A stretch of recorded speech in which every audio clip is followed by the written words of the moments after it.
All right, ladies and gentlemen, we're going to go ahead and get started with our joint Public Safety and Education and Culture Committee meeting. This one is a discussion on our Inspector General's report on our school bus safety camera program. We are going to be joined by our Inspector General, newly minted, Megan Lamarzi. We have Assistant Chief David Anderson from our Field Services Bureau for Montgomery County Police Department. Captain Tom Didone, our Director of our Traffic Division with Montgomery County Police Department. Richard Hetherington, our Manager of Automated Traffic Enforcement Unit for Montgomery County Police Department. Neil Shorb, our Director of the Management and Budget Division for the Police Department. Andy Zuckerman, our Chief Operating Officer for Montgomery County Public Schools. Todd Watkins, our Transportation Director for Montgomery County Public Schools. And I know that we are joined by our Chief of Police, and so want to thank him for being here. Also newly minted. I guess we haven't met since, so congratulations to you, Chief Jones. So let me start off by saying that back in July we received the final memorandum or the analysis of the Memorandum of Understanding of our school bus safety camera program. I know there had been some communications in the public sphere around whether or not this school bus safety camera program was appropriately entered into, as well as whether or not it met all of the requirements that were necessary in terms of having a contract vetted. And while I look at the findings, I know in our previous discussion and conversation as a joint committee, we had this, or I think it might have just been Education and Culture at that point. It was joint. It was joint also, in which I said, look, and I still remain the same way. Let me just be very clear. As I dropped off my daughter this morning and saw a car that did stop at the school as the stop arm extended, and I said, that's a great thing to see. That's what this is about. I want to remind folks, and I certainly understand that everybody's going to have different priorities. I'm speaking as an individual.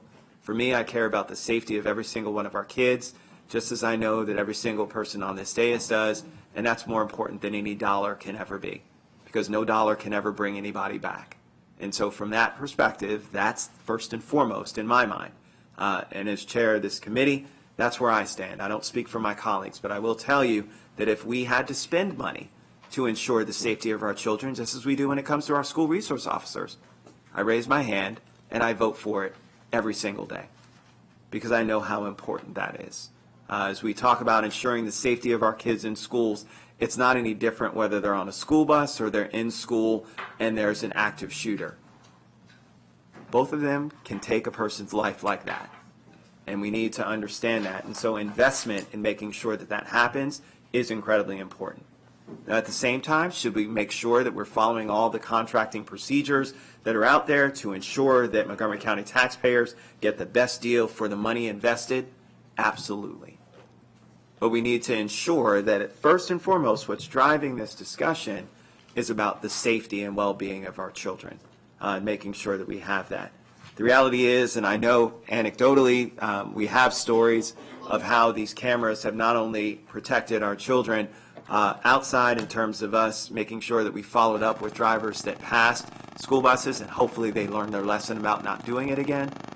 But we've also seen from internal cameras that have helped us to actually solve a lot of other issues involving either student on student or actual adult and student interactions that were inappropriate. Both of those have happened as a result and actually made it better for us in terms of the safety of our children as well. So there's a lot of good things that are coming out of this, and so I want to make sure that that's the focus with which we lead. There are changes that I think certainly our IG have recommended for us that I think are certainly appropriate in terms of us thinking about how we do this work to ensure, again, we're getting the best money for our taxpayers in terms of the best deal, and then also making sure that we're following the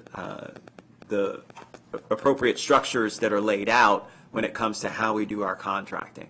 But I don't want to let that muddy the sight of what's there, which is, again, and what we're ultimately responsible for, which is the safety and care of our kids. So with that, I'll turn to my co-chair, Councilmember Katz. And thank you very much. I actually, agree with most of what you said. I think what we need to be discussing is obviously what we have been through, and that's what this report is talking about, but also the new contract that will be coming up in the next couple of years. And that, I think, is when we can make certain that the changes that are necessary that are so very important to be making are going to be done. So that's where I am on this entire discussion. I think it has to be noted that the upfront money, the $18 million or whatever the correct figure is, it has been paid, and this is something that the county several years ago decided they're going to pay it back in the way that they're paying it back. I don't know that that was the only way that we could have done it, but I think we have done it that way now. And I think going forward is when we can make certain that we have the best contract that we can possibly have. Thank you. Excellent. So I'll turn it over to staff to walk us through. I think we'll have our Inspector General go first, but Mr. Howard and Ms. Farag, I just wanted to turn it over to you if you had any. Just real quick, the discussion that the Joint Committee had in July, we did touch upon this report very briefly, and the chairs both suggested that we have a follow-up work session to talk about the report just in and of itself, because the discussion in July was focused on more of the programmatic details in terms of the review process, the public education efforts. We saw some videos that the police department shared of incidents that were captured by the cameras. So we wanted to have a session that was just available just to talk about the IG report, and most importantly, to have the Inspector General here to talk about the report. So we'll have Ms. Lamarzi will do that, and then MCPS and MCPD staff will give an update on the status of the program in terms of the future agreement for revenue sharing and where that stands and where we will be moving forward. Ms. Lamarzi. Thank you. Good afternoon. Good afternoon. OIG report 20-002 regarding the Memorandum of Understanding regarding the school bus safety camera program was released at the end of July of this year, as you all know. And it really is rooted in one of the OIG's fundamental missions, which is to review the efficiency of government, propose ways to increase legal, fiscal, and ethical accountability. And the findings that are in that report really dovetail with one another and ask the county to consider enhancing safeguards and controls that we use in situations where county employees obligate the county in some way, either fiscally or they put them in the county itself in a place where we are obligated in terms of a possible risk, and either through a contract or an MOU or some other type of an agreement. We need to be certain that the county pays a fair price for the types of services that they get, that we get quality products and services, but also ensure, again, that those risks that come with different contracting obligations are accounted for, and that safeguards are in place, and that the county conforms with all rules and laws. The Inspector General's office did not engage in reviewing the actual bus camera program. As you look at the report, we look at the agreement itself. The issue of the evaluation of the program itself really is better left to as an enforcement issue, and that's the rest of many of the people here at the table with me. What we did focus on is the agreement that was in place. It is a slightly unusual agreement because in this situation, it's through an MOU that the schools are contracting with a vendor. And the police department is certainly an interested party, but it is MCPS that is the contracting party. And so the regular controls that we have in the county, the rules, weren't applied in this situation. It wasn't a county contract. And it was a bridge contract. It was using a contract from Baton Rouge. And had this been where the county was the initial party to it, there would have been a number of other procedures that would have been followed. OMB would have been involved, finance, risk management, procurement, county attorney's office probably would have been involved. It is clearly stated in our report, no one broke any rules, no one committed any criminal violations that we could find in the work that was done by this office. But what did happen is that folks figured out how to take advantage of every opportunity to get what they wanted and get it as soon as they could. And what I think we really have to consider is that there are controls in contracting and procurement that the county has put in place, that the legislators have put in place. We have regulations, we have rules, and those rules are in place to make sure that we are taking care of taxpayer dollars, but also that we're taking care of the taxpayers and the people within our community. And so even though this is a situation that was presented at least and certainly at the beginning as a no cost sort of item, those considerations still need to go along. And just because the county through the school system and the police have chosen to go a different route and procurement rules did not apply, the reason we have procurement rules still do apply.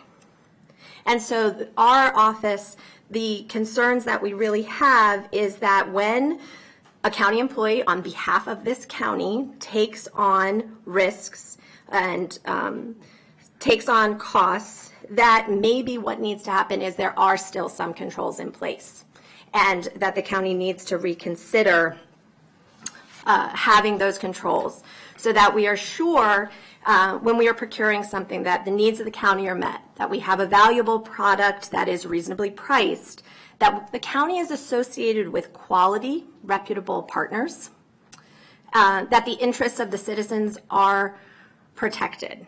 And so the recommendation that we have put forth is really focusing on the need for due diligence. And what I have always said as I came into auditing world is really, if it's not written down, I don't think it really happened probably. You've got to make sure that you can document and back up what was done. So though everyone may have done all sorts of research or spoken to a number of people, you've got to document that because we are held as public officials, as public employees to a higher standard. And we do have to answer to the community so everyone knows that the due diligence was done. And so those are some of the concerns that we have had. In the response to our report, the administration and the Chief Administrative Officer pointed to Administrative Procedure 2-4, which was in draft form at the time that our report came out. It has been finalized since then. But part of our analysis as we finished our report did look at 2-4 and the application of 2-4 to the facts that we had gathered. And the determination we made is it would not have prevented this MOU or this agreement from moving forward the way it did. And it is also our assessment that it would not have effectively protected the county's interests in the ways that we have noted in the report. So in short, the Inspector General's office believes stronger controls are needed in these other kinds of agreements. And if the reason everyone turns to these other agreements is to short circuit procurement, then maybe procurement itself really does need an evaluation again. There does need to be enhanced scrutiny. My office has been very open with the county executive's office, with the police department.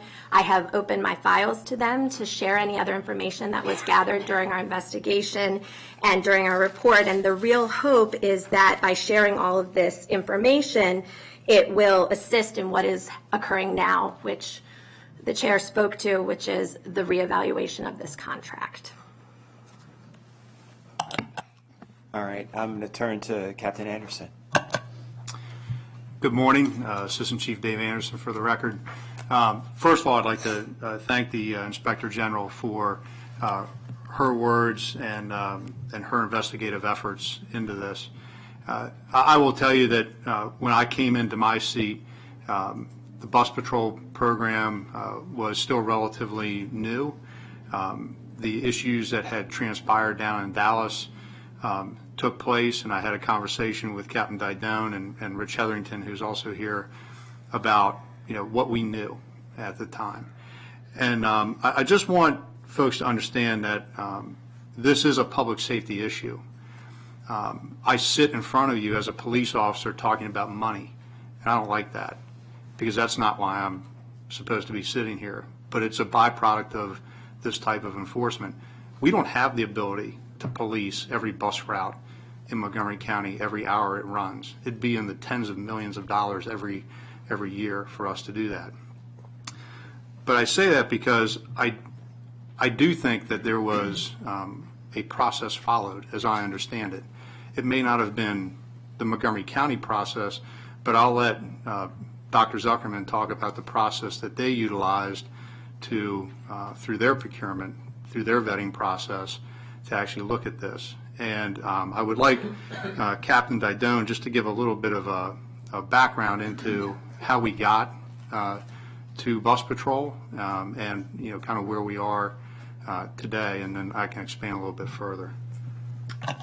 Thanks, Chief. Good afternoon, you all.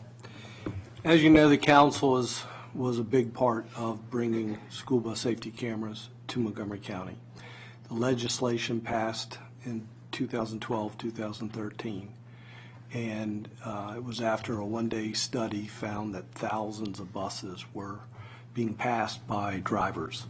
When I looked at the police records, we found that we were issuing about 500 tickets a year. So we didn't really see that there was a true issue, but when they passed the legislation, we had our red light and speed vendor, Xerox Corporation, do a pilot program for us. So between 2014 and 2016, Xerox was running a pilot program on 25 school buses. We had the big announcement, we were reviewing facts, and we found out there were many more people passing the buses at that time. Unfortunately, when we were doing our assessment, we found that although the Xerox Corporation was doing the best that they could, this was a new technology for them, and they wanted to serve us, but their program was only capturing about 20% of the violators that were actually passing the buses. So although they were doing the best they could, they were not doing good enough for Montgomery County. In 2014, early 2015, Chief Manger received information about this company running out of Dallas, FXS, and sent the information to me to take a look at to see if this was something we wanted to look into. Now, this has happened, 3 or 4 times a year where you get a lot of information, and I'll be honest with you, most of the referrals that I get don't pan out to be anything worth our time and effort. But this one looked like it had promise. We looked at it. Their model was totally different than anything we heard. We were having 25 buses outfitted, and they were advising that their capturing rate was in the 80s and 90%. So with that being said we got permission on county funds to send down representatives down to Dallas to actually look to see if this deal, which sounded too good to be true, was true. Lieutenant McBain from my staff, Mr. Harrison, who was a program manager then, and Mr. Watkins, who's at the end of the table, went down to Dallas. We went down as an operational unit to see, did they have these cameras on the buses? Did the cameras work? Were they capturing violations? Was the back office processing, satisfactorily processing these violations? And would this be a program worthy of bringing back to Montgomery County? They returned and found that it was a valid process. Their performance from an operational standpoint was outstanding, and it was something that we wanted to look into. I then had Program Manager Richard Harrison look and do a survey to see what other agencies were out there that were not only doing external bus camera operations like Xerox was doing for us, but also internal. The answer was nobody else other than FXS. A couple companies were doing external systems on partial amount of buses, but nobody was outfitting all the buses in the fleet, both with cameras on the inside and outside. So then we started looking to see how we could acquire this. We work with the county attorney, talk to our friends from procurement, we talk with finance, we talk with people within the county, and it was determined that a bridge was a possible contract mechanism. Now, unlike the Xerox cameras, which were only external, and the law that allowed the police department to run an operation program after consultation with the county school board, because these cameras were inside the bus and outside, we determined this was going to have to be a partnership, and it was going to be a little bit different. And because the buses were actually owned by the schools, that we started working with the school's procurement. Now, with that, the county attorneys and the school attorneys worked together. We had to figure out, since the county was handling the enforcement end, and that was the function that had the finance component, county finance and county O&B were involved in these discussions as we move forward. It was in 2016 that we were able to bridge the contract. It was a legal contract with East Baton Rouge. But when we looked at the contract terms from an operational perspective, we knew their terms were horrible compared to what we were experiencing with our years of practice with automated speed and red light. So we looked to enhance the terms operationally, and we did so. With that being said, we moved forward to begin operations in the school year of 2015, and then from 2016, and between 2016 and 2019, as I told you when we came and met with you all and explained what was going on, our goal was to outfit the full fleet within 3 years. And in 3 years, we outfitted the full fleet with the cameras.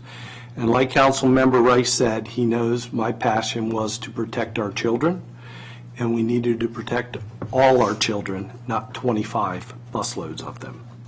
We looked at the performance of the camera systems, both interior and exterior, and we found that they were superior than anything else we had seen.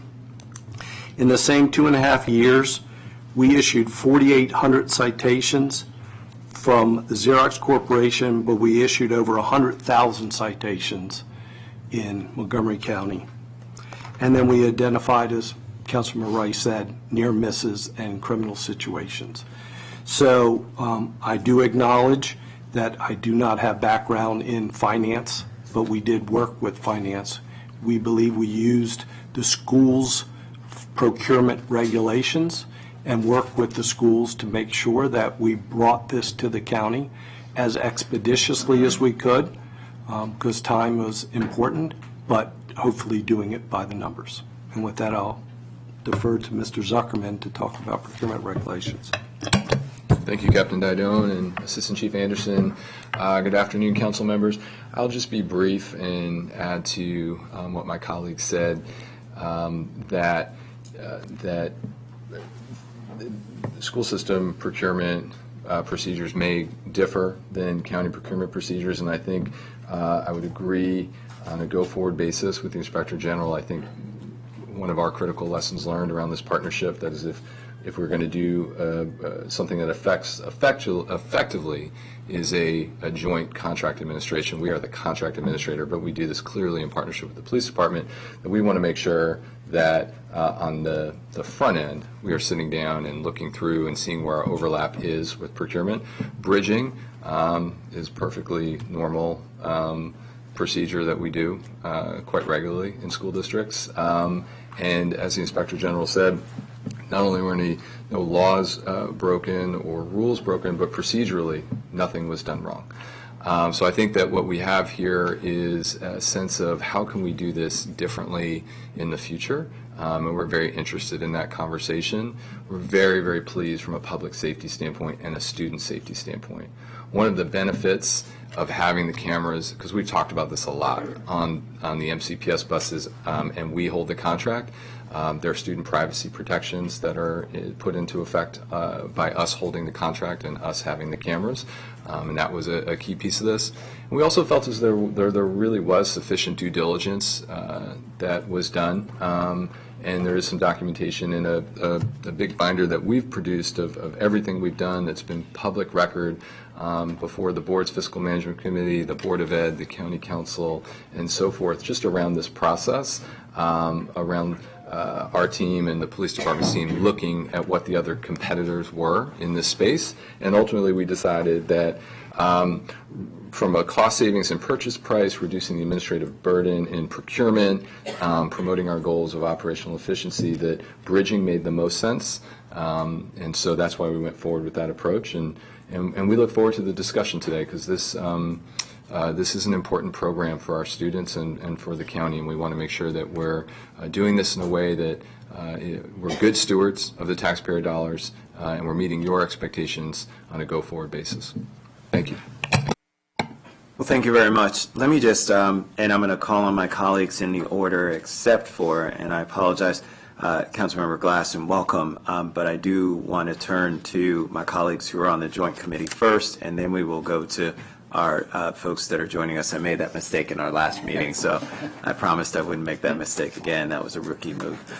So let me just, before I turn to Councilmember Juando first, then Councilmember Navarro, and then Councilmember Glass, let me just say that I thank you, Dr. Zuckerman, for what you said at the end, because in my conversation with the Inspector General, I do believe that working together ahead of time as we embark on these different kinds of contracts that are outside of the scope of norm, it's going to be important for us to involve the Inspector General to make sure, the Inspector General's role is great because it's one that looks afterwards and says, hey, these are things that you did wrong, this is what you did, shame on you, don't do it again, this is what you should do differently.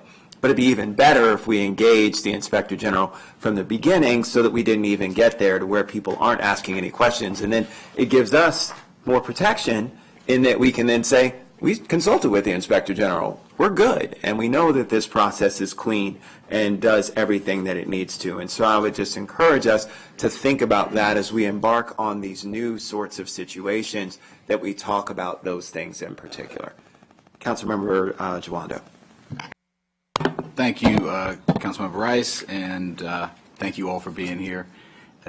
Just a couple questions, and I'll move quickly because I know a lot of people have thoughts here. I want to state from the outset, big supporter of the cameras. I think it was the right move in 2012 for the council to take to have them installed, and we want to make sure that our children are safe, and I'm, as children who ride the bus, I'm thankful for that. So I think that is, at least for me, and I don't think for anybody, that's not an issue here, that what we're talking about, and we have to juggle multiple balls, is did we get the best deal? Were the procedures followed? Why did we do the things that we did, and how can we get better going forward? So that's kind of the impetus of my questions. And I guess this is for Mr. Zuckerman, whoever has the information to answer the question. How much money from a county have we actually paid in association with this contract? So far through September, $21.4 million. That we have outlaid from us for the install. It's all come through the revenue. The revenue. Right. Everything that has been paid to the vendor has been generated by the revenue. By the fines. That's correct. So 21.4 million. Okay. And fines. Yeah. And then that was okay. So same question. When I was reviewing the report, and maybe this is for Ms. Lamarzi or whoever else, the bridge is the thing that stuck out to me the most as potentially problematic. But before I get to that, there were some constituents that wrote in, and you probably can imagine which ones, Andy, questioning whether the contract was executed properly under the law, which said that the chief in the police department should be the people who are implementing this and owning the cameras and doing all those things. And you just said in your statement you thought it was important that the school system do those things, which does seem on its face to me to be inconsistent with the law that was passed. Could you speak to that? Sure. We don't think that the partnership and the arrangement that we have is inconsistent with the law. The law, and I don't have it in front of me, speaks to the police department and the school system working in concert. Yes, it's the chief, after consulting with the board, may install, operate, and maintain school bus safety cameras on school buses as permitted under Transportation Article 21-706. Captain Didone, I think, was pretty instrumental I in the wrote the development law. of that law. I wrote that phrase. And so, I did that on the behalf of when it was only involving the enforcement cameras on the outside. The law never took into consideration when we were putting cameras on the inside. And that's why I thought by making it a partnership in which the police department does run the external enforcement cameras, that from an operational standpoint, which was the same as 2014, that we were in compliance with the law while the school board was managing the contract that dealt with the internal cameras. okay. And Ms. Lamars, do you have anything on that point? No, I've seen the same questions and I've asked similar questions. I think there may be a legal opinion that needs to be rendered. Certainly, the statute speaks to the outside cameras, and there's a question about the inside cameras. But the outside cameras are, if you read it, supposed to be under the auspices of the police department. And I think it's a legal determination. There are arguments could be made perhaps both ways. Not my place to do that, but the MOU, I don't know if that delegates that authority or not, but those are questions that I also had as I started to delve into this. Councilmember Giondo, I would recommend for that we actually ask staff to follow up and ask for, if it is to where the law is silent, and you know that happens quite a bit, to where we could ask our state delegation to easily create a piece of legislation that would correct those areas where we might have that discrepancy. Appreciate it. Yes, sir. I think that's a great follow-up. If I can just add something very quickly, when I first came into this chair and it was described to me, how the system ran, I will tell you that the police department running observation cameras of school children is not what the police department wants to do. The enforcement is a whole nother ball of wax. We do that. But please remember, we're doing this on MCPS property.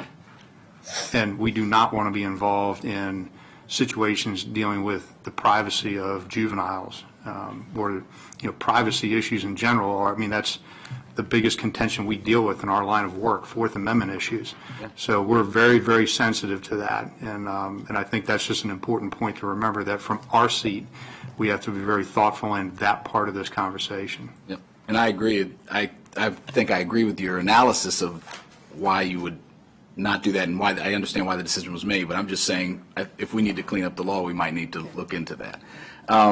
Okay, and just then quickly to the contract. It was stated that this wasn't the normal process, that the normal procurement rules didn't apply, and we used this bridge process, with a bridge contract with the East Baton Rouge Parish School Board, who had a contract with BusGuard.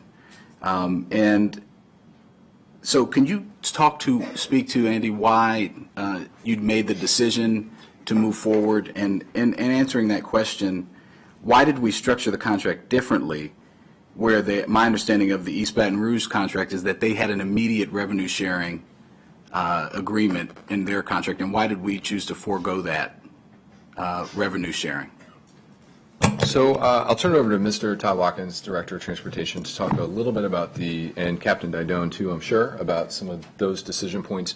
I did just want to say that bridging is in fact normal for school systems, and I would be happy as a follow-up to provide some information about the types of contracts that we do bridge to. So I think what we found here is that it's not a normal, in fact, I'm not even certain that it's allowable by county procurement procedures, but for school districts, we are allowed to, and we do bridge, which I think speaks to some of our front-end work that I was getting at earlier. That being said, bridging does create some dynamics once we do have that contract in place around decisions we're going to make about how to operationalize that in our local context, and I'll let Todd and others speak to that. So I'm Todd Watkins, Director of Transportation for the school system. So I interpreted the use of the word normal to mean not following county procedures. Maybe I'm incorrect about that. We certainly followed normal school system procedures in making that procurement. There were several things we were thinking about at the time. I think Captain Didone said that we looked at what the marketplace offered in terms of school bus enforcement systems. And what we found was that nobody except for Force Multiplier Solutions at the time, FXS, was willing to even think about outfitting the entire fleet. And that was something we were very interested in. So several things went through our mind at that point. One was, if we were to go out to bid at that point, knowing that the marketplace only had one vendor that offered what we'd be asking for, we were a little bit worried about what the pricing might come back, because I think it was well known to everybody in the field that this was the only vendor that offered what we would have been asking for. So we decided we were better off looking at an existing contract. We were quite confident that we could get better terms, and one of those better terms ended up being, in our opinion, was pushing the revenue sharing down the road a bit so that we could outfit the fleet faster. We knew in talking with other folks who had tried the enforcement cameras, what we saw from our experience with Xerox, and talking with the vendor, that there had to be the financial means to outfit the entire fleet very quickly.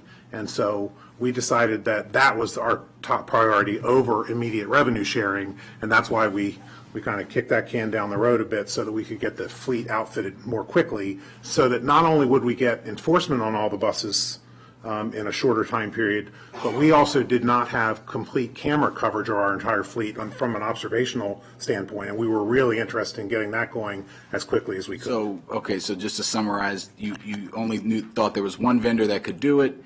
You didn't have the upfront money to outfit the buses, so you pushed that revenue sharing down the road so that you could have the buses outfitted. Is that basically what you said? Is that a fair characterization? Yes. It's a school perspective. Now, the other perspective that comes into play is this, that when we looked at the contract and many of the automated enforcement contracts, the vendor carries too much operational control. So we looked at the contract, as was the case in Baton Rouge, I don't remember the particulars now, the county would not be in control of a lot of decisions that dealt with operation, that dealt with the integrity of the program. And as Councilmember Navarro and Councilmember Rice will tell you, the integrity of the program in automated enforcement is paramount. We did have discussions about the revenue sharing, but what happened was the terms in those discussions at that time were going to be extremely unfavorable to the county from a perspective, 90-10, 80-20 for the vendor. Having been in automated enforcement, when 40% going to the vendor was unacceptable percentage, there's no way I could bring forward to the council a revenue split of 80-20 or 90-10 to the vendor and believe that it would be embraced. So as a result, we decided that if we moved the revenue split to the time where we had the break-even point, the county would be in a better position with leverage to be able to negotiate better terms. And Today, that's what's happening right now, yes. And when do you expect to have those terms negotiated? At the end? I'm not going to give you a date. I will tell you that we've been in negotiations for several months now. We are being very deliberate and extremely thoughtful in every single thing that we're doing. We also had an external audit being done for the break-even analysis. We're still waiting on the final draft of that. So I don't want to give you a date, but I hope you understand, and I want to make it perfectly clear, this is a very, very significant issue, and there are representatives from OMB, from finance, from MyMNB, from MCPS, from procurement, that are all involved in the negotiations team. So. And on the break-even point, $18 million was the revenue sharing threshold, is that correct? The original was about 18,974, and there were additional buses added to that. I think it was 90 buses. Todd, I'm looking at you. I think that's about right. Right, so about another $1 million. Okay, so 19, let's round it up, we're 19 million. We've gotten 21.4 million in revenue. So are we already seeing some money coming in? If I do my math, it's dangerous to do that, but. Right, we have not reached a rev share agreement yet. Okay. Negotiations are still going. Okay. And then my last question, because I know others, I have concerns about character of the company, but I'll leave that to others. I'm sure they're going to talk about that. The other thing that was mentioned in the report is that, and I'll just read from it, although we have not undertaken a forensic accounting review of MCPS program, it appears to be structured much like the Dallas County School District program, which ultimately led to the bankruptcy of the school district. Much like the situation in Dallas County, Montgomery County appears to be potentially bearing the financial burden of vendor failure. Could you comment on that? You know, Mr. Girondo, I asked that question today when I read that, because I wrote in my notes, I can't believe this would happen. I checked with the finance. I do not believe we are in the same position as in Dallas. I believe they were a private organization, and they were involved in getting that revenue early that got everybody in trouble, and they mismanaged that revenue. I do not see how this vendor in this current situation could have a negative financial impact to the vendor, to our school system. If Mr. Zuckerman or Mr. Schorb, who's in the audience, would know from a financial end, I would ask them, but I did anticipate this question coming up today. I mean, we concur. We do not see how this would have a negative financial impact on the school system at this time. Okay. It's my understanding that Dallas County School was involved in issuing bonds and things like that.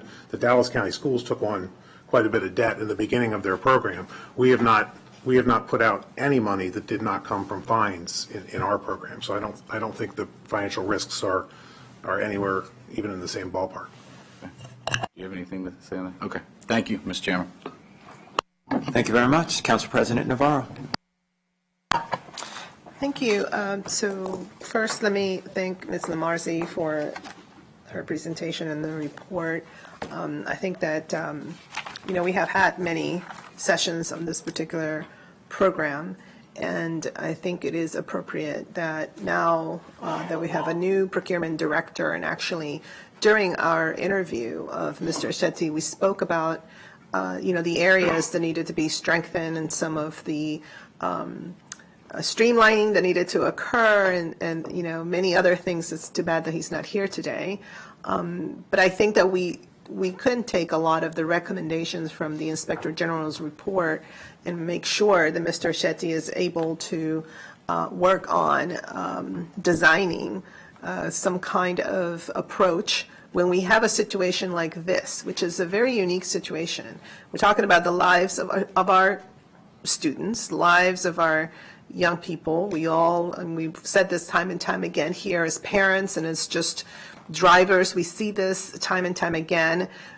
It was clear to us that this was a crisis, and that it was really important to begin to address some of these issues. I know the Board of Education had so many conversations about this, even when I was serving on the board, about how to figure out, this conundrum of folks that tend to be in a rush, tend to be distracted in negotiating, pedestrian safety, student safety with buses and cars. So this is not something that obviously we felt we could sit back and wait, but a lot of due diligence went into looking at this particular vendor in these particular terms.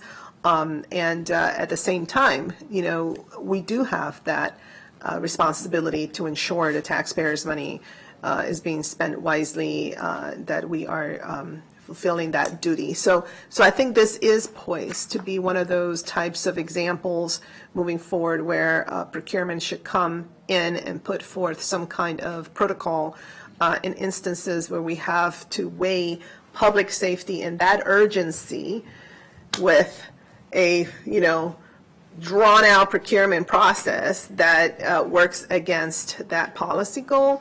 And that we can then collaborate. In some instances, it's funny, sometimes you get criticized for working in silos, if we're not leveraging cooperation and collaboration in order to save money, and then when you do it, then sometimes there's, drawbacks. But it's okay, because it is true that we have to, take that responsibility seriously. So I just wanted to observe that and hope that I know Mr. Tibbetts was here. I don't know if he's still here, but that whoever is going to take that recommendation back to the executive, the procurement office, that perhaps this is something that we can do And we'll definitely follow up with the GO memo to Mr. Shetty to incorporate some of these things as well. So, Madam President, I actually think it would be a great suggestion that we do a joint memo. I mean, we actually have three committee chairs that are here, with GO, with Education and Culture, and with Public Safety, and so I think something along those lines that asks for that. And HHS. And HHS. Sorry, Gabe, didn't mean to leave you out. Right? And we have leads here, too. We've got leads as well, right? So. Sydney said it, not me. No, but I think that would actually be really good to go ahead and issue a joint memo from us, just saying that we recommend that they look at strengthening their controls, what Ms. Lamarzi had recommended. Again, understanding the unique nature of this, I couldn't agree more with what you said, Mr. Howard. Yeah, I was just going to say we'd be happy to work on a memo and Excellent. circulate it on. Fantastic. Let me turn to Councilmember Glass. Thank you very much, Chair Rice, for allowing me to sit in on this conversation again. I joined you all back in July when we did not have enough time to digest the Inspector General's report, so I appreciate you following up with this conversation. And the reason I'm here is because this is a really important issue. It's not about the dollars and cents so much as it's about the 579 residents of Montgomery County who have been hit on our roadways. It's about the 11 people who have died on our roadways just this year alone. And so we are charged with protecting all of our residents, which means that our students have to be able to get to school safely. But it also means that we have to protect the taxpayers with the $5.8 billion they have trusted us with managing as county government. And it's that nexus that we're talking about today, how we protect everybody in all of these different spheres of public life. And so let me just jump right into some of the questions I have. Captain Didone, you were talking about the original contract with Xerox, and I appreciate you elaborating as to why that contract was not continued.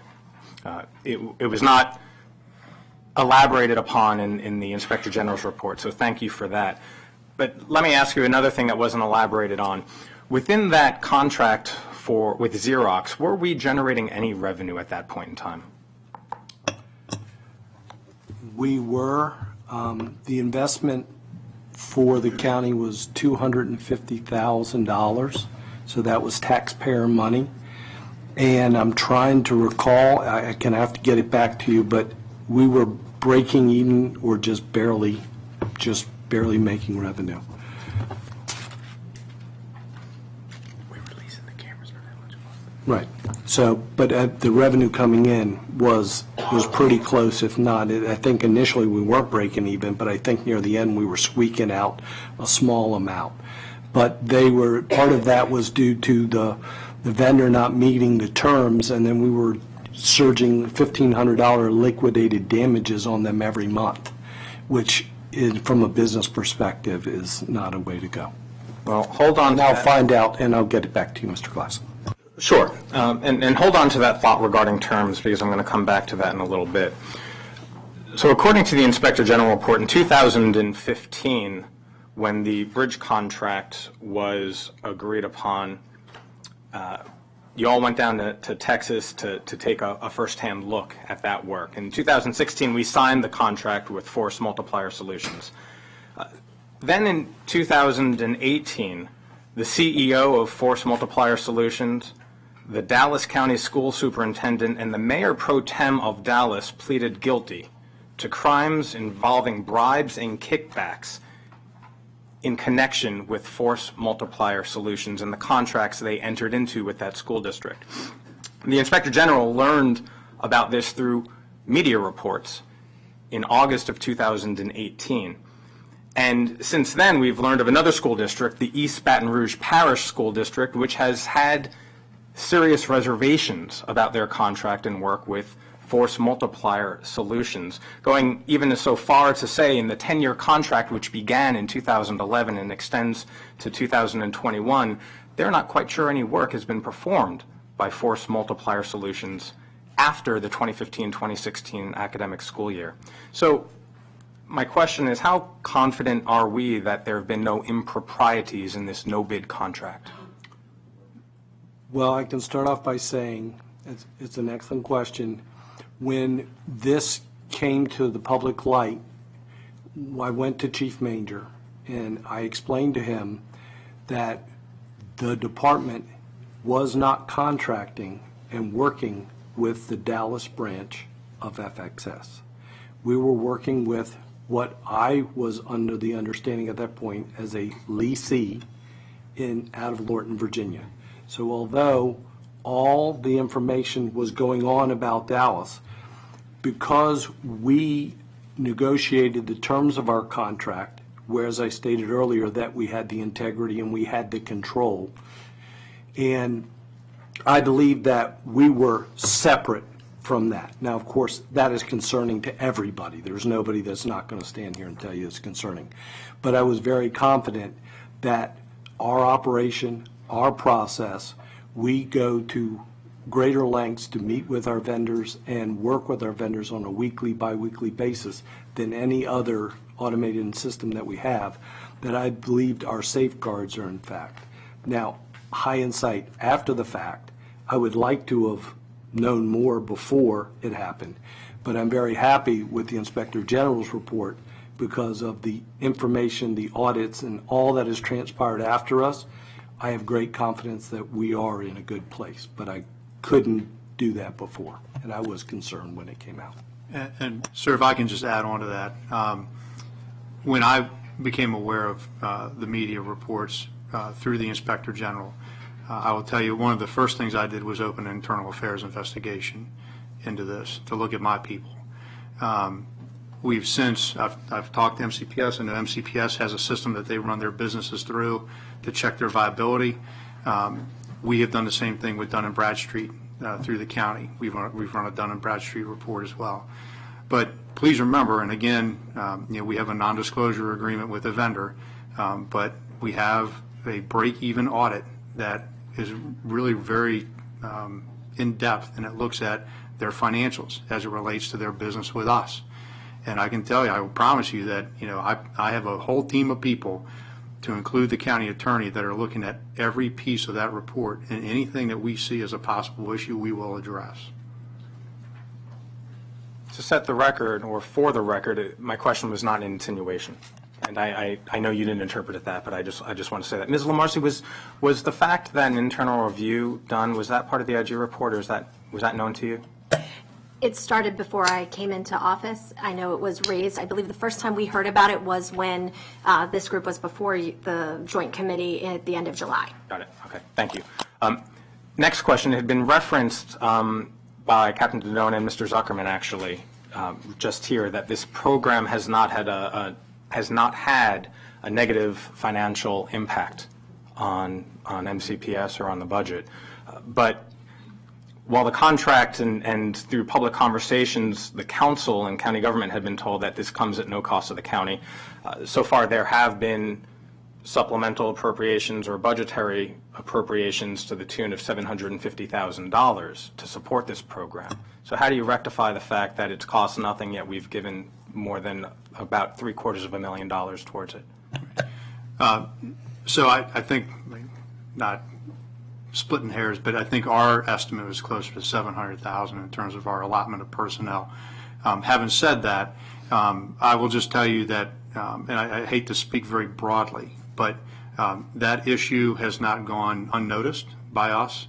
I will tell you that I know we had, I think a year or two ago, publicly said that the offset from the expense of the cameras, which was about $700,000 for a year, covered those costs. Notwithstanding that statement, we are looking at that issue, and it's a part of our bargaining. And I can just leave it at that if you don't mind. So again, for record setting the record, we are spending more than it has had a negative financial impact. I think so let me clarify the question then. The $21.4 million which has been spent or which has been recouped by the business, does that include the $700,000 that we've been allocating? No. Okay. I'll move on. According to the Inspector General's report, the contract states $19 million, which then now we've been told is $21.4 million, not including the $700,000 that we just discussed. And the Inspector General's report also says that cameras could have been purchased for under $2,000 per bus. So how is that financial, paying 4 times more for some of these cameras and systems factored in? I'm going to lean on Todd for in a minute, but let me just say I'm not sure how those numbers were reached based on the information that we have. It's just not in the same ballpark of what we're looking at. I will allow, I'll defer to the Inspector General to elaborate on Circle 7, footnote 19. My understanding is that estimate comes from research that we did, and that's the cost that we've come up with for outside cameras. So I will acknowledge that the system that is in Montgomery County includes the internal. So maybe the system costs you about double per bus in Montgomery County. But the initial estimate that was done by the Inspector General's office was based on an outside camera only. So let me just explain, like an analog of speed and red light. We don't own enforcement cameras. That's not our business model. So it sounds like the recommendation is to begin to own all of our own equipment, to own all of our own enforcement cameras. That's not what we've done for the last 16 years. That's just not our business model. That's a good segue to my next question, because I'm not, again, insinuating that we own our own cameras. I was just wondering why, based on research the Inspector General had conducted, we were paying 4 times more. And I understand there's administrative, there's setup, there's other things as well. But for the record, it's 4 times more than what the Inspector General found. But going back to a question that was asked previously. You want us to weigh in on that? Oh, please, go ahead, Mr. Zuckerman. So we were paying more just for the observation cameras, more than $2,000 a bus. In fact, the $700,000 that Chief Anderson spoke about was $700,000 per year to outfit newly purchased replacement buses with cameras in them, just with the observation cameras. So that's the $700,000 that we were saving each year, MCPS was saving. And then certainly there's people here who can speak better to this, but not only were we purchasing cameras in this, the outside cameras, but there's all kinds of back office operations and all that goes along with that makes that kind of an apples to oranges comparison. I was going to say, and that $750,000 is for what? 120 buses? $700,000 for about 120. 120 buses. Yes, for not only cameras, but also GPS, live GPS and things like that, which come along with this system. And I don't have it for red light and speed, but the cost of those cameras are exponentially higher. And when going back to the subject that Chief Anderson said, when we looked at how much money we were saving in the $750,000 a year, and then we were talking about the expense of $250,000, I was the one that came forward that said no cost, because my Einstein math basically said we were plus $500,000, even though now I know in reality of finance world that isn't how 1 and 1 adds, but based on that statement, that's where the statement came from originally. I appreciate all the responses. Again, these are questions that I had when going through the IG report and speaking to people out in the community. So following up on a question that was asked previously, if we have paid $21.4 million for this program, when will we start seeing any financial benefits or own the system outright? So again, and I hate to keep leaning on this, but we're in negotiations. I will tell you that we have, the county's position is that we have passed the break-even point. So I will leave it at that. We have passed the break-even point. Okay. In the contract that was signed a number of years ago, my question is, what was the police department's mandated quota for citations within this program? We have never had a mandated quota for citations in the 33 years that I've been a police officer in Montgomery County. what we looked at was the percentage of violations captured. In the world of automated enforcement, there is events. So when an event is triggered, then the camera captures the event. And then we look to see what is the percentage of issuance. So we've never had a quota or a line that we needed to hit. We always monitored what was the issuance rate and why these violations haven't been issued. When we were dealing with speed in the contract for speed and red light, there were certain elements when the citation was not issued that the vendor would be responsible for, and there were certain violations or issues that occurred when the vendor would not be responsible for. When the issued violations were not issued because of issues with clarity, quality control with the vendor was held accountable. So we didn't have a number. I looked at the baseline from police enforcement, as I said earlier, it was 500 citations. But I was not happy with the 4,800 citations that was issued by the old contractor, because I knew there were 80% of the people that passed the school bus were not receiving negative sanctions, were not being reinforced their negative behavior. Thus, we were not going to be changing behavior, and if we were going to play along this program at the same rate, it would take 2 of my lifetimes before we'd be able to make sure our kids are safe. And that was just not acceptable for my county, where I lived in my entire life. Understood. I'm wrapping up here, and I'm confused, because on page 14 of the contract, it says monthly police approval rate. The contract shall strive to achieve a monthly police approval rate of redacted. And there's a number of 3 redactions that are on here. And I'm just curious what's under those redactions as to what the agreement was. And I absolutely agree that we need to keep our streets safe, and we need to keep our children safe, and we need to protect our taxpayers as well. And so I leave this conversation still with some questions. I'm heartened to hear that an internal review had been done, and that there are regulatory reforms that are across various departments, with the county executive leading the way in the school system, to make sure that the continuation of this program is done better, is done more transparent, but ultimately continues to protect our kids and hopefully protects our taxpayers as well. Thank you, Mr. Chair. So let me just say that there was no issue of transparency. Let me just be very clear. There was a question of how the process was done, but there certainly wasn't any sort of hiding of what happened. Everything was open, and that's how folks found out about it. In fact, that's how the media and the public found out about it, because it was open and transparent. There was no whistleblower. There was no secret conspiracy. It's just that, again, we had controls that were done a little bit differently from how we normally do them, and we think that we can do them in a better way to ensure that we're dotting our I's and crossing our T's when it comes to protecting ourselves from liability. Let's just be very clear about that. Did you want to answer the question about the redaction? Because I know in the years that we've been doing policing, we've never had mandates in terms of when it comes to tickets being issued.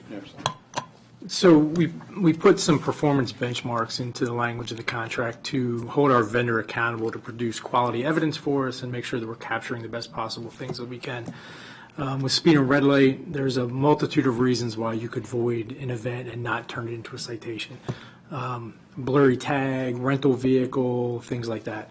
Some of those things are controllable, that the vendor can control based on the quality of the photographic evidence that they're able to produce, and some of it is uncontrollable. The tag doesn't belong on the vehicle. It goes to some other car, not the one that's in the picture, things like that. Those are uncontrollable issues that we don't hold the vendor accountable for. So we factor that into our approval rate to try and get to that benchmark. We haven't quite fleshed out those controllable and uncontrollables for bus, although it's likely going to be the same list for the same reasons. But not even taking into the uncontrollables, we're currently averaging about an 81% approval rate. So they're clearly far surpassing what we had with our pilot program with Xerox, which was about 25%. But there's no set number of citations we need to achieve. We just try and put wording in the contract to achieve overall performance. And when you say performance, I think, again, let me be very clear, we're talking about the quality of the technology itself that enables us to ensure that the video or photograph that we're capturing is one that we can then therefore utilize to actually track down the offender. Is that not correct? Yes, that is correct. And our results in court would reflect that as well. Thank you. Councilmember Albornoz. Well, thank you guys very much for coming and speaking with us this morning. I very much associate myself with all the comments of my colleagues regarding the utmost importance of the safety and security of our children, and certainly understand the urgency from which the folks in front of us move forward once we identified the shocking statistics and the videos and everything that we were seeing, in realizing how big of a problem this has become in our community, and wanting to take action as soon as possible to ensure the safety and security of our students.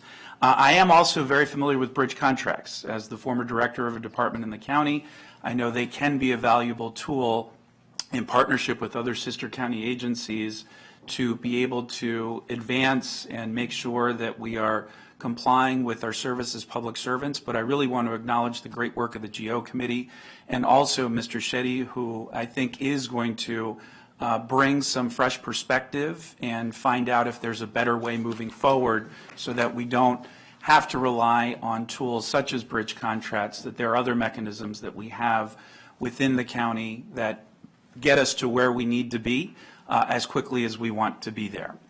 I did have just a couple of more context questions, not being familiar with this technology, being somewhat new to this issue, and acknowledging that BPA has obviously now purchased this company. I would imagine there are a number of other jurisdictions across the country that contract with them. Could you give, if you have any of that information, Montgomery County is not the only jurisdiction that contracts with this organization. If there's a sense of scope, are they the Microsoft of the industry, or are there a number of other players in this space? Having that kind of context would be helpful. So the reality of this type of enforcement is there's really two major players in this game, Bus Patrol and a company called Vera Mobility. They used to be ATS. The business model for Vera Mobility is that they do not do interior cameras, and they only outfit the top 25% of your violation-producing routes. They don't worry about the other 75%. Bus Patrol is the only one out there that will do the full fleet, interior and exterior, which was important to us for a lot of different reasons. They have other contracts, Northern Virginia, Manassas, and places like that. They are currently looking to expand their operations into New York State, Long Island. They have some contracts in Georgia. We are by far their biggest client, but they are looking to expand, and that's a small number of competitors. Mm-hmm. And then I appreciated your comments regarding having things in writing, Ms. Lamarzi. I obviously assume moving forward as we enter into these negotiations, want to make sure that everything absolutely is in writing moving forward, to ensure that we don't open ourselves for even the possibility of violations that like occurred in Dallas. And that's just more of a blanket statement and a pretty obvious one. It's a Captain Obvious question and comment, but I think it's important moving forward that we do have more clear information moving forward, so that we can avoid this happening in our jurisdiction. But thank you all very much. I appreciate the work. Excellent. Well, I see no more lights on, so I think that we have been able to exhaust a lot of the questions and concerns you've heard from the committee. The joint committees will be issuing a memorandum to our county executive and staff to ask that we ensure that the questions are there. So I want to make sure that that's done. Yep. Ms. Chair Katz. Thank you very much, Mr. Chairman.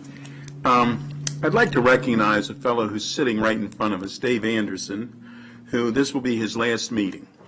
It's my understanding that he is going to retire. I don't know why you would do that, Dave, but I understand you're going to retire. And he has many years of service to our Montgomery County Police Department and to the residents of Montgomery County. He has a distinguished career, and he's going to be missed. And we all wish him a continued success in his future endeavors. And please join me in a great round of applause.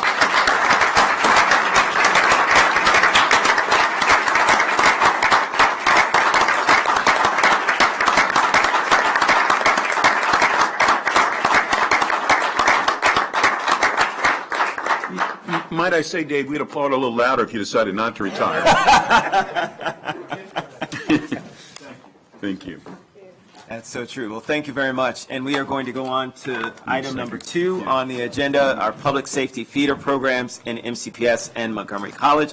I'm going to turn to the chair of the Public Safety Committee, Chairman Katz, to walk us through this next agenda item. Thank you very much. If we could please join once the crowd clears out here by the Fire and Rescue Service. I know the police always like to give the Fire and Rescue Service a hard time, and they like to give the police a hard time, so it might take a minute or two after the teasing here. Chief Goldstein is supposed to come. Charles Bailey, Division Chief Charles Bailey, please come forward. Chief Marcus Jones, Assistant Chief Paul LeCurry, Captain Nicholas Augustine, Scott Murphy, and Captain Sonia Pruitt. Now, I think it should be noted that the police sat on this side and the firefighters sat on this side. There you go. There you go.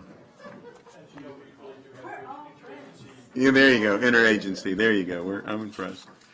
We're going to be discussing the information on the educational programs for the firefighter, emergency medical technicians, and police careers. And I'd like to ask Susan Farag to please lead us through the packet. Good afternoon, everybody. I just wanted to briefly state we're here today. There are several educational programs that are in both the public schools as well as Montgomery College, and there's some other formal organization opportunities that students can engage in, like the Police Explorers, that is an after-school program.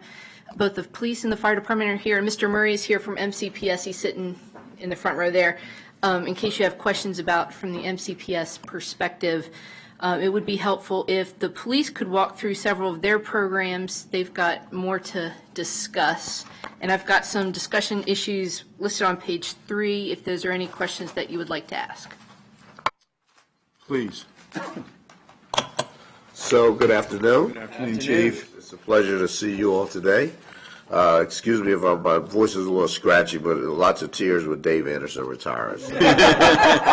Wow. Tough league. That's a tough league. Oh, my. So I do want to speak to several issues in response to some of the programs that we have to share that with you all from a perspective of trying to grow and many impacting young people in our community on our police department and careers as it stands. The first program would be our cadet program, which we brought back a few years ago. We had the cadet program for Montgomery County Police that existed in the 70s. And there were really some beneficiaries of that program who actually came on to become Montgomery County police officers, who in fact aspired to be assistant chiefs of this department over history. So we noticed probably back in the mid-2000s that we had an opportunity to look at the cadet program to see if we could bring that back for it to grow. And we look at college being one of the requisites of prerequisites of our hiring process, and also looking at it from more of a homegrown targeted audience of potential police recruits. We thought that the cadet program would be a great feeder for us. And so part of that was we designed it in such a way that we wanted to make sure that we could actually employ our cadets on a part-time basis. They would begin their county employment at which point in time they will be hired during the months of September, really, I guess the beginning, late August to through May, during the school year, that it would coincide with their academic studies. And the goal would be for them to be enrolled in college of their choice. Particularly, we know a lot of the students are, for example, are some Montgomery College students, but there's some University of Maryland, University of Shady Grove students as well. And now I understand Hood College is also in our mix. That we have individuals that are a part of the program. Therefore, we would get them, again, on a salary basis. They would be able to make money, and they would be able to go to school at the same time. And we would work in such a way that we would adjust their schedules. Working particularly in the police department that works 24/7 gives them a lot of flexibility, and they will work 20 hours per week with that salary. So at this point in time, since we've had 5 sessions that started in 2016, 37 of those cadets have participated in this program. 11 of them of the 37 are still enrolled it's a 2-year program.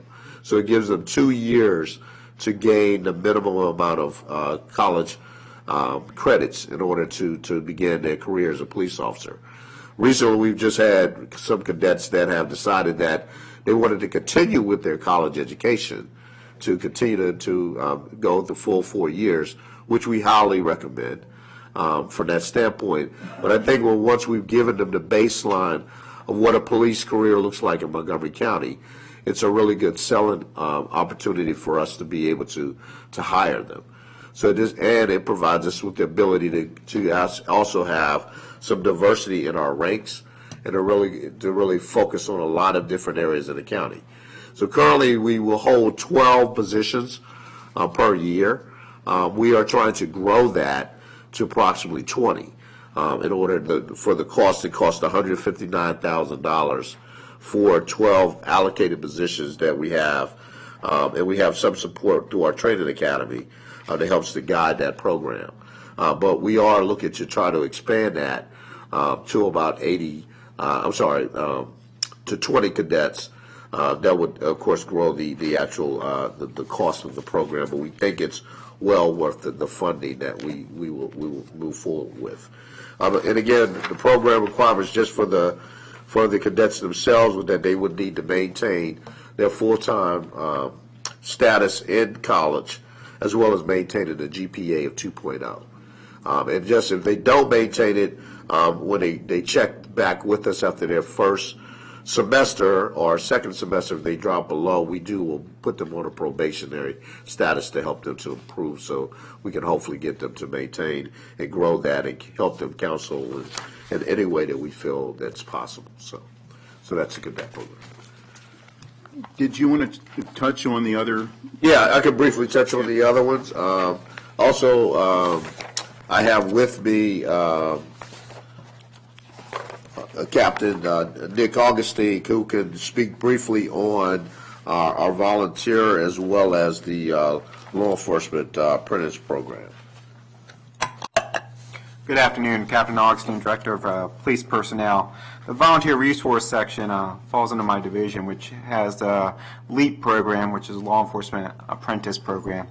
And we try to use that program to give hands-on experience to our young adults in different assignments throughout the police department.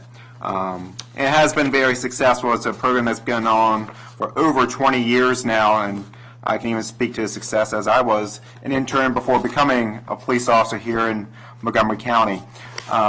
With this program, it is a volunteer-based program. There is no compensation for it. They are assigned to a supervisor in the districts or divisions. So we currently have 58 interns providing service throughout Montgomery County, and in 2018, the interns contributed over 21,000 hours of volunteer service for Montgomery County Police Department, whether they be participating in the evening hours with sobriety checkpoints or helping out at community engagement events throughout the county.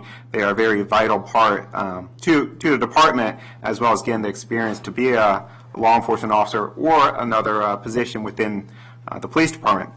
We have a minimum age of 16 years old. They must pass a background check and have the ability to volunteer a minimum of 12 hours per week or 6 months in the program.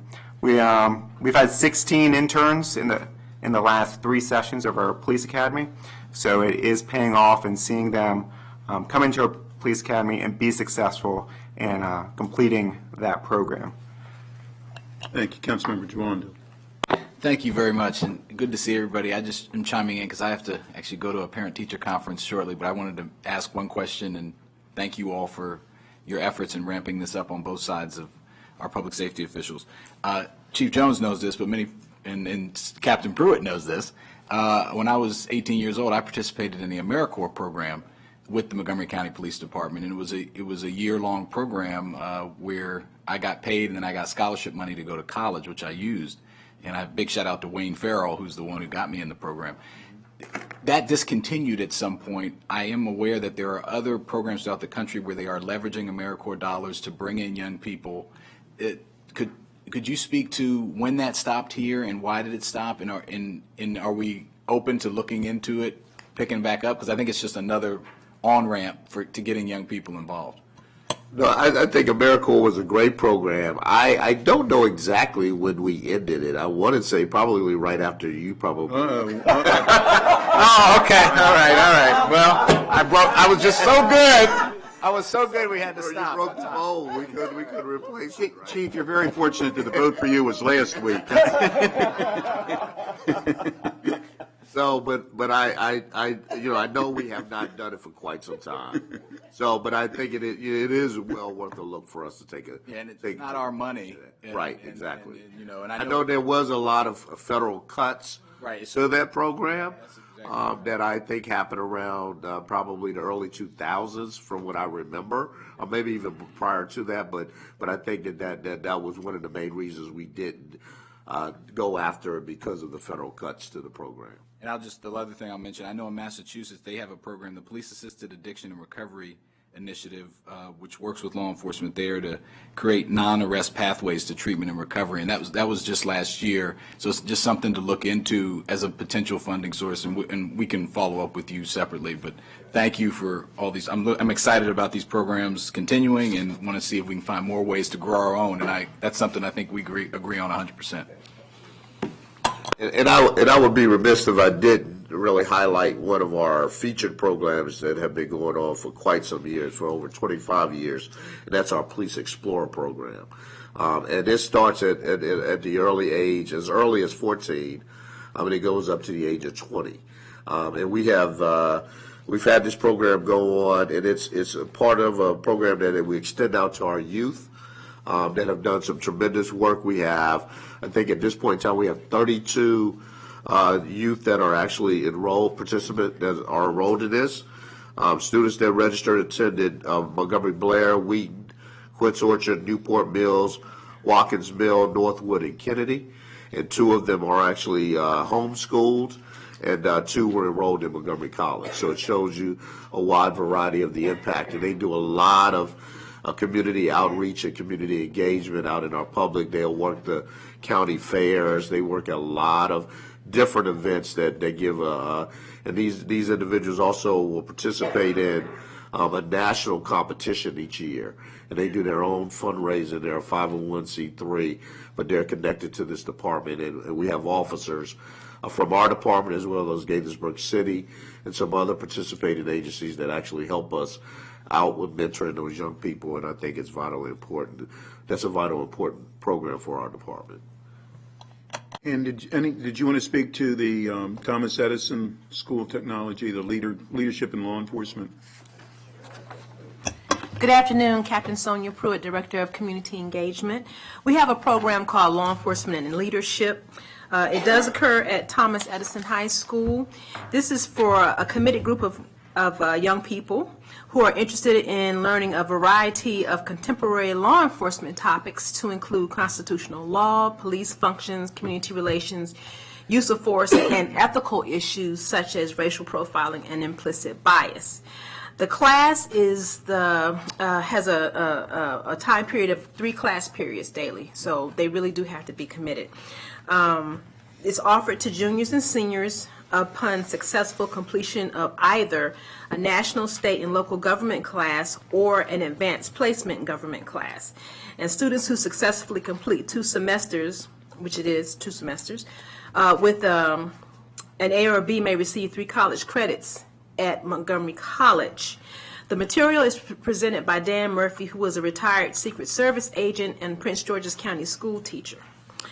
We do have guest lecturers at the class, including Montgomery County Police Community Engagement Division members, and a little shout out, and other members of the department.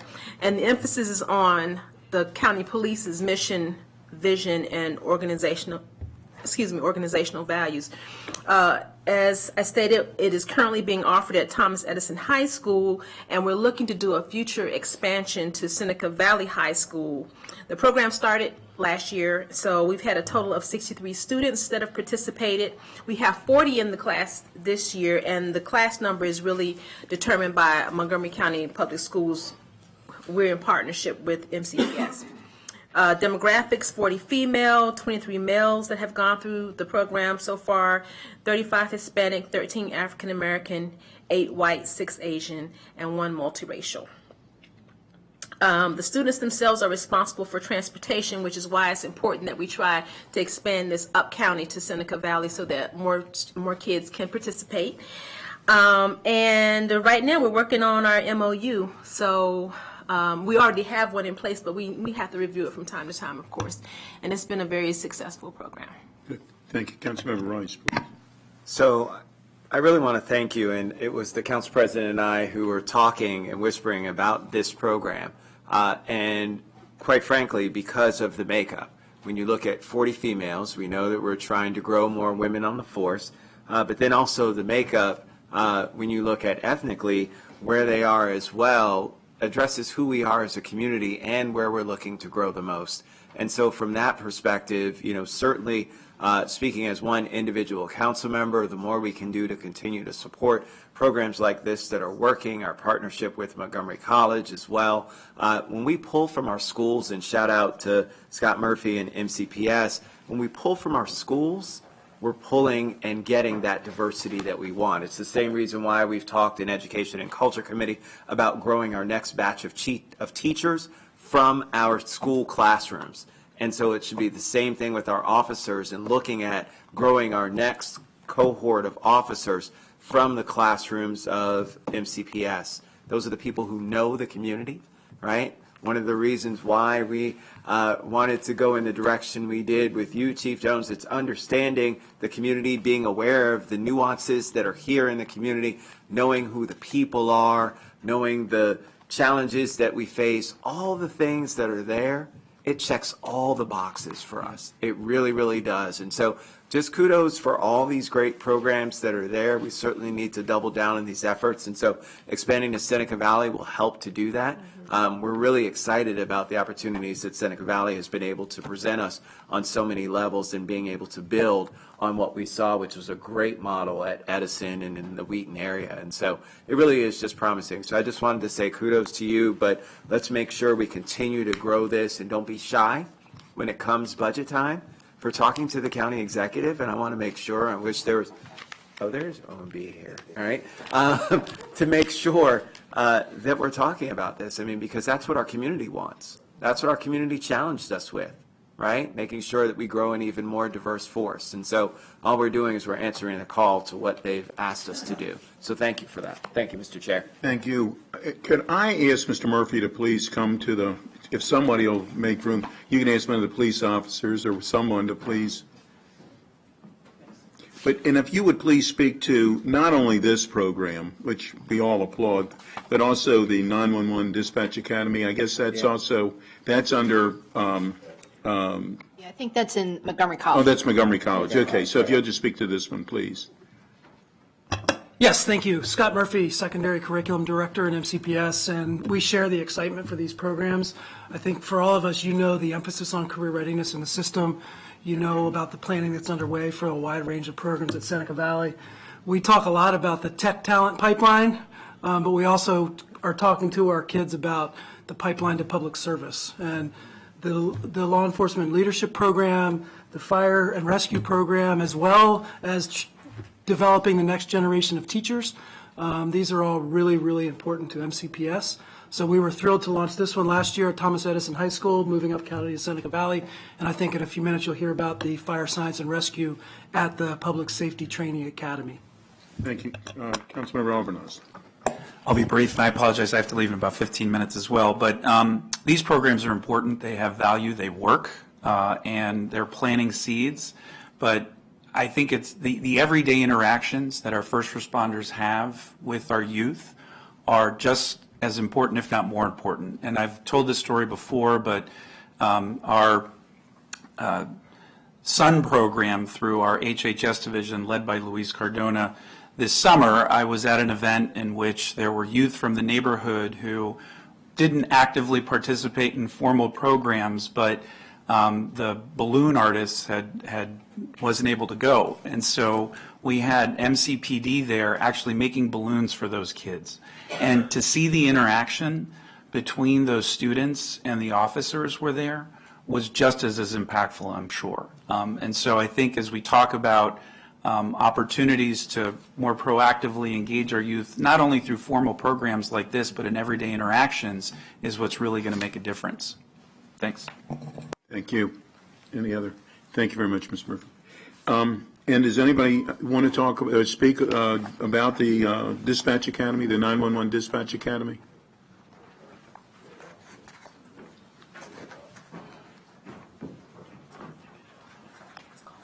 No. Not everybody has to leave now.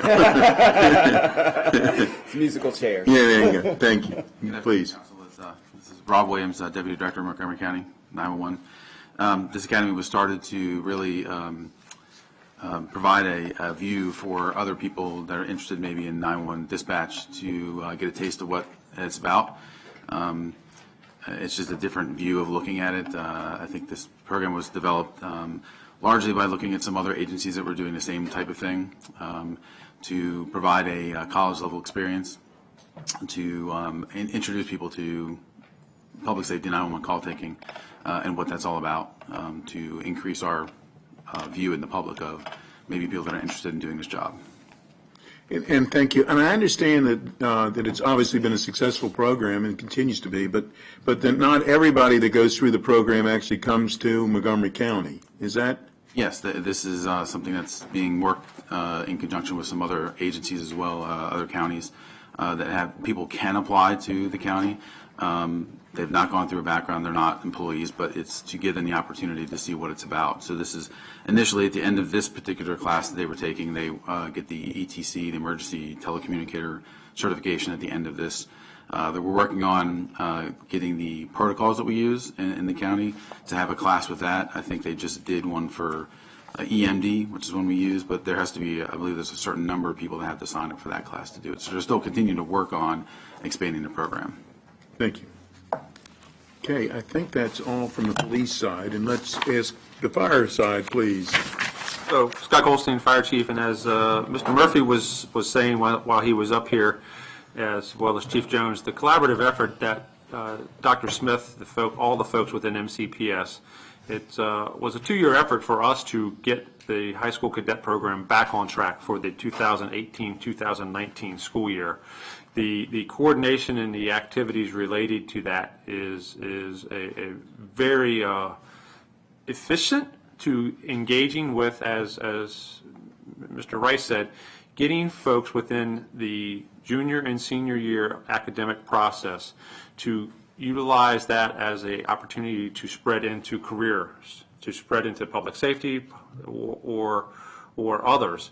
And the capability is one that we had, is one that Dr. Smith and I collaboratively agreed 100% had to get back on track. And as the packet outlined, and Charles will roll through other parts, highlights of the packet, it is absolutely a collaborative effort between MCPS and MCGov. One of the challenges, and it's what Sonia touched on a second ago, is transportation. It's time and distance. This is a course that we did some original planning to possibly do at a school. But that would be very limited because the academic portions could be done in any one of the 20-plus, high schools, give or take. But the practical components would be very, limited to having to be at Snoffer School Road. So as it is today, MCPS is offered it to all of their students, but only provides transportations through the geographically proximal 9 schools that enable them to get to and fro, Snoffer School. So, Charles? You're having it. My name's Charles Bailey. Start over. That was remote. That was very smooth. Yeah. Impressive. Yeah. My name's Charles Bailey. I'm a division chief of Montgomery County Fire Rescue. One of the functions in my division is the Public Safety Training Academy. This cadet program is a sub-function of that academy. As you have in your packet in front of you, the cadet program is a joint function between MCPS and Fire Rescue. We currently have about 10 at the senior level and 13 at the junior level. I think of great interest is that when they're done with this coursework, they're able to get about 15 college credits out of the deal just by following this basic set of coursework. The course is maintained by one fire rescue lieutenant, a full-time equivalent, who supervises the program, and then we have to bring in adjunct support as necessary for certain parts of the coursework. The Montgomery County Volunteer Fire Rescue Association, MCVFRA, also provides some support for the program. The participants do not need to be county volunteers, though some of them are. And right now, we don't have any plans for expansion. We do understand that this transportation issue is an issue, and it's probably inherently limiting for participation. Go ahead. So with that regard, and as you were saying it, I was looking at the participating schools, and certainly all of the high schools in my district are in there, so great job. But in all seriousness, I am concerned about some of our Dow County schools and their access. Now that we do have the Kids Ride Free program, do you think that will help in terms of being able to, have children be able to ride on free, or are we looking at some dedicated bus sort of transportation that would be necessary? So the part of the problem is getting the child back to the school in time for dismissal, and I don't know that whether there's a dedicated MCPS yellow bus route or public transportation, the logistics of getting a child back to Blair High School from at that time of the day from Gaithersburg gets to be the bigger challenge. That's Chief, go ahead. Chief, go ahead. Sorry. As Charles outlined, as Edison itself is broken to the geographic distribution of morning and afternoon schools, as this is structured to, it's that 11:30 arrival at, Snoffer School, and then have to be back to their home school by that 2:30/2:45 time frame. It is the time lost in transportation for the member, the student, to get back to their activities. So as the packet outlines, we do have a couple of students who have been creative. They're, making local transportation to catch one of the buses from one of the supported schools, but that is going to be harder and harder as we get further out into, schools within District 1 or District 3. If only we had the chair of our transportation. Who can certainly help us when it comes to brainstorming around this. We have our new Flex that is a part of the Ride On Fleet and others. So I'm sure that we can take some steps into try and working with those individual students. It's not a huge cohort, so with that, it makes it a little bit easier, and that these are one-offs, and there may be some things that we can help because we do want to support that initiative. And not that necessarily that we want to, pay for Uber or whatever, but if it were, in some cases it might be less expensive to pay for that than it would be to have a whole new route. Right. So I think we need to explore. Literally, we have explorers here. I think we need to explore what's the possibility. We don't want a young person from Silver Spring or whatever not to be a part of this program if they would like to be. We would, so I think we should figure out what's the best way to do this. Chair Hucker. Please, Chair Hucker. Okay. I don't know what I have to add. It's so nice to hear you speaking up for Silver Spring, Mr. Chairman. But, I mean, we're talking about a small number of students and, you know, one bus or one ride share.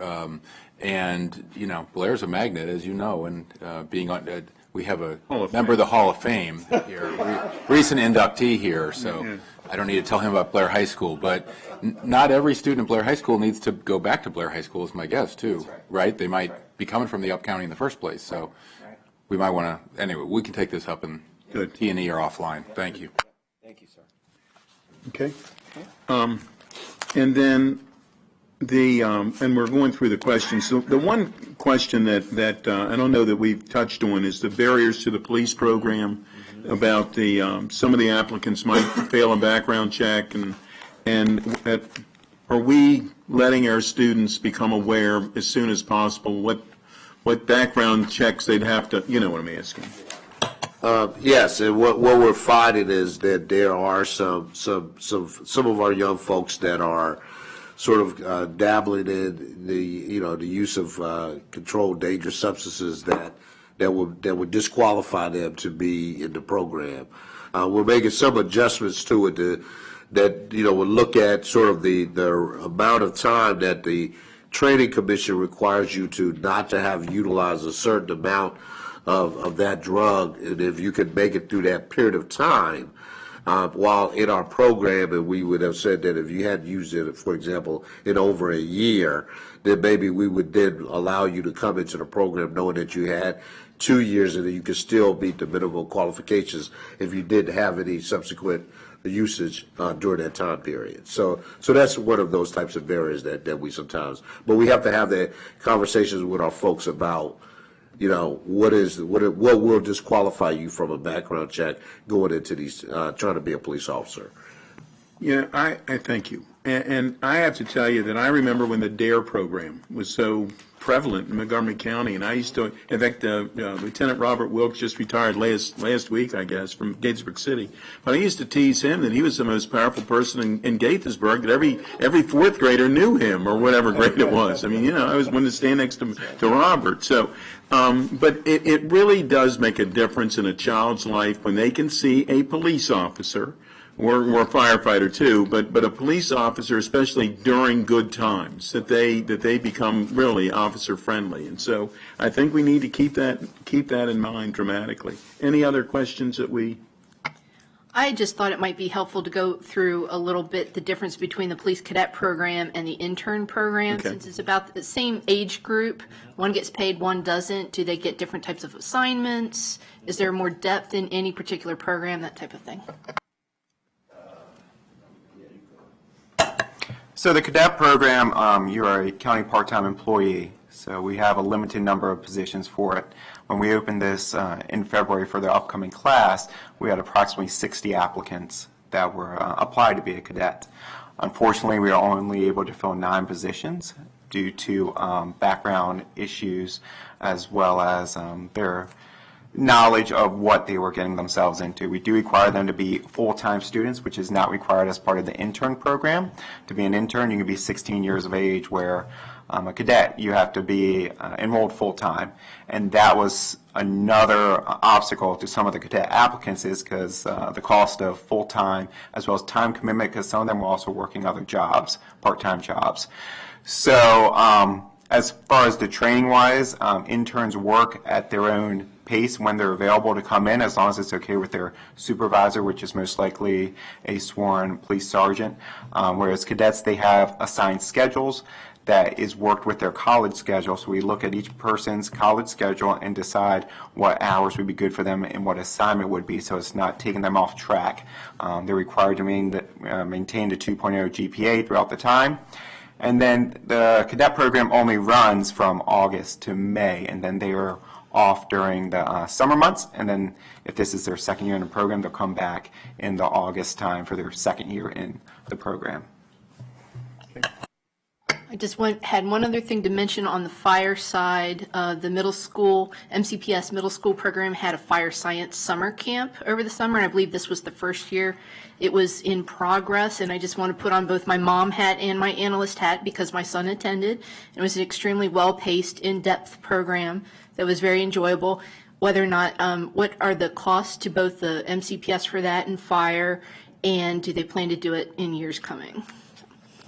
Mr. Murphy, if you have information about that, but that class was performed and led by the first-year cadets.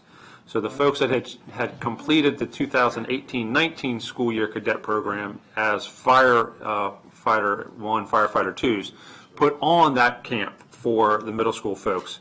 And throughout the week, we had folks that went to the camp location and assisted with CPR and a couple other components, and then they came to our academy on Friday for hands-on, almost like the Fire Ops 101 that some of you all participated in. So that was the function of the summer camp that Ms. Farag is talking about. I don't have information on cost available. We could provide that, Mr. Murphy. Excuse me. Thank you.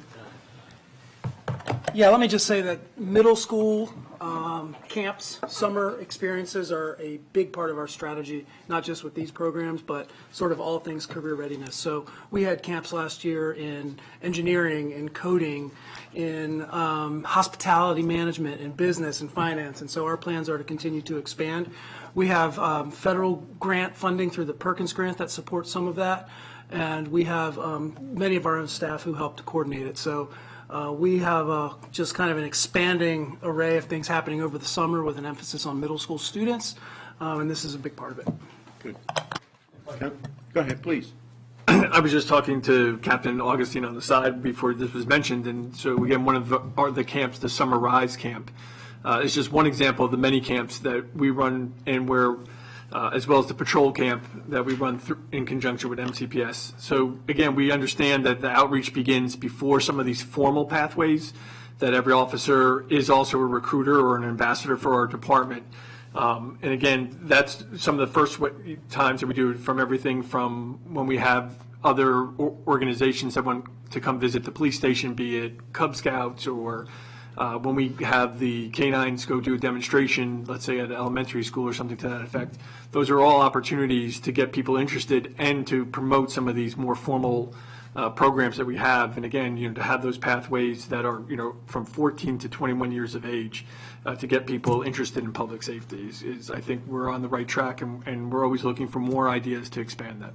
Thank you. Councilmember Harker. Oh, just a quick follow-up.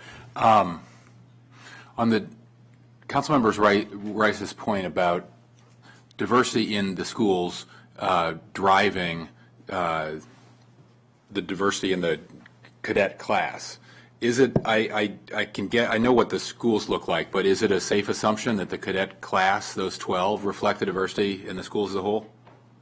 Yes, the diversity in the cadet class is pretty much the same sort of across the board when we look at the numbers, where we're reaching a population that we haven't reached before. Not just recruiting exactly white kids from Gaithersburg. Right. And if I remember past hearings correctly, one of the challenges the department has faced is also finding both Latino and Spanish-speaking officers and Asian officers. And does the cadet program help in those areas? So it's helped us with the Latino population. I can't say it's helped us as much in the Asian population, but I will say we have had an increase of numbers in our Latinos. So our current cadet class has, out of the 9 that are currently in there, it's 5 females, 1 Asian, 2 Latino, and 1 white male. Great. And I will just tell you anecdotally as well that my last 2 interns that I had when I was in charge of the Special Investigations Division are both Asians, males. One is currently in the current class. The other one was the overall #1 student who overall graduate from the academy. So again, I think we're making gains in that particular demographic as well. Well, it sounds like it's working in that regard, but we might want to keep that in mind if we do expand the program to other high schools as well, right? Obviously. Thank you. Please, Councilmember Rice. So yeah, you read my mind, Chair Hucker, so I'm just going to be very brief. It's going to require strategy when it comes to the expansion of those schools. And so certainly from that perspective, we know the demographics that are there with MCPS, but just want to say kudos for, again, working hand in hand with Montgomery County Public Schools in being able to further a mission, just as our previous conversation about our school bus safety cameras and how we had to all work together. Here it is, the same exact thing, where it can't be done if we operate in silos, right? So as the council president was saying before, breaking down those silos, understanding this can't get done alone. MCPD can go out and try and recruit whoever they want, but if we're not incorporating our schools, both Montgomery College and MCPS, it isn't going to happen. And same thing with fire as well. And so we really can grow a more diverse force. I would just say that one of the things that, and I have to give a shout out, with your diversity force in the fire department, they're everywhere. Yeah, they really are. Everywhere. So, Chief, something that we can certainly ramp up. I know Sonia's everywhere, but I mean, it's like having a team, right, to be able to do that would be tremendous. I mean, because at our teen town hall, they're there. I mean, so again, it's those kinds of things that also in them seeing and it being visible to Chair Hucker's point. Folks being visible and being in the community that they run into and see police officers all the time, see firefighters all the time, and think to themselves, hey, maybe I want to do that too. And so from that perspective, it means so much. And as you outlined, Captain Pruitt and Captain Kennedy from, our two community engagement groups are, extraordinarily collaborative together and engaging with each other. And as you go to an event, you'll see folks from Sonia's group, folks from Dave's group at the same exact event together. And that's 2 or 3 events in a given night that different folks are at. So it's extraordinarily, as you said, engaging with the community to provide them with the knowledge and the awareness of what FRS, MCPD, on a casual, friendly, and conversive interaction, and absolutely. Very good. Thanks. Susan, anything else? Oh, that's it. Thank you all very, very much. We stand ready to continue these programs and add to them a little bit more. Thank you. I gotta go run into.